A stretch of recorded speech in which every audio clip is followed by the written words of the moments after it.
It was a few years ago when I first heard a song of him, King of Darkness, off of his 2022 album White Tiger. I was hypnotized by his style, and it's only getting better.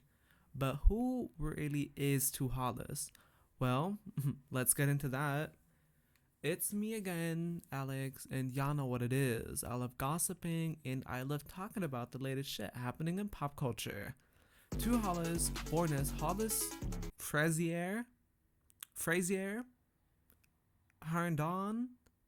Harden, has been a part of the music industry for years now. Less for his own stuff, but rather what his parents do. Catherine Frazier and John, you know who, professionally known as a grape dope, crazy name. Maybe these names sound familiar to you. John is a decently famous drummer and a percussionist of a band called Turtles. But Catherine is where the real tea is. She's the co-founder of the music label Oslaw, but more to that later. I've never really been keen on Nepo babies. There's always this nasty aftertaste when finding out someone is one. Of course, I'll take any opportunity to hate on one specific Nepo baby, Gracie Abrams. She's a prime example of a mediocre Nepo baby rising to fame through money and connections, but Hollis, he's, dare I say, a different story. Hollis got his first mainstream attention in 2022 with this prior mentioned self-produced, self-distributed album White Tiger, and a year later with his follow-up album 2, specifically the track Poster Boy, which caught fire after being featured on the EA Sports FC24 soundtrack. Him popping up in mainstream media didn't wash him out like TikTok does with every other artist. Hollis isn't the type to chase cloud or form his sound for top 100 Billboard hits. No. He stayed locked in, building a vibe that's raw, experimental, and just him.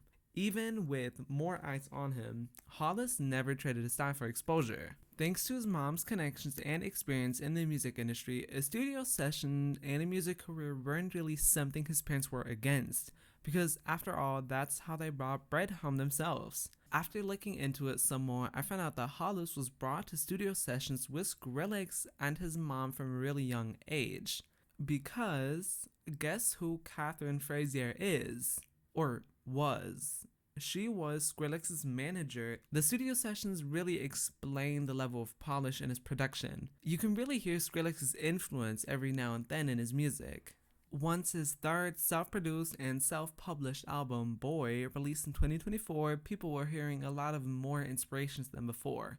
When Crush first released, people instantly noticed it was basically an interpolation of Sophie's Immaterial, a song that carries a lot of meaning in not just the queer community, but the music community in general. He is understandably able to bag a lot of fans through this. He did something very similar with the release of 3 follow-up singles to Boy, Jeans, Trauma, and Gold. These are also his most successful tracks to date. He stepped a bit away from the experimental, destructive disco to get a bit closer to hip-hop, trap in particular. All 3 singles share this destructive, distorted, techno trap sound, combined with an, at that time, insanely popular rage beat vibe to them. Of course, this racked up Playboi Carti fans and rage trap fans in general. But of course, someone as polarizing as Hollis is gonna get a lot of hate. Oh, he's just a white rich boy making nothing special and complaining about him being a Nepo baby. But I feel like he never tried to aim for that from 0 to 100 archetype. He just took opportunities and turned his interest into a unique career.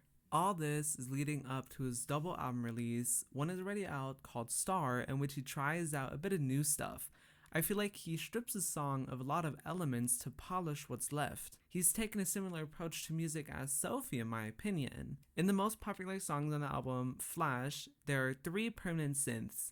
A bassy one to start the song simple, but the more it progresses, the more chaotic it gets.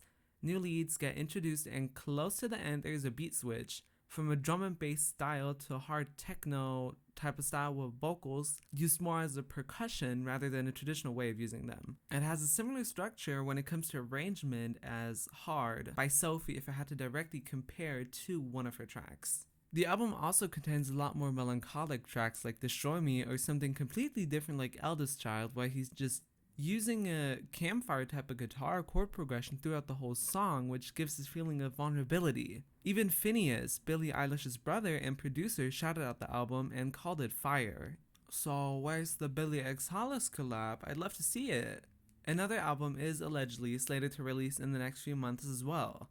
I'm really hyped to see what his future has to offer, how much he's going to develop, and who he's going to work with. Tell me down in the comments what you think about 2Hollis. Is he a revolutionary producer and engineer, or is he just another experimental white rich guy? Hope you enjoyed the video, and I'll see you next time.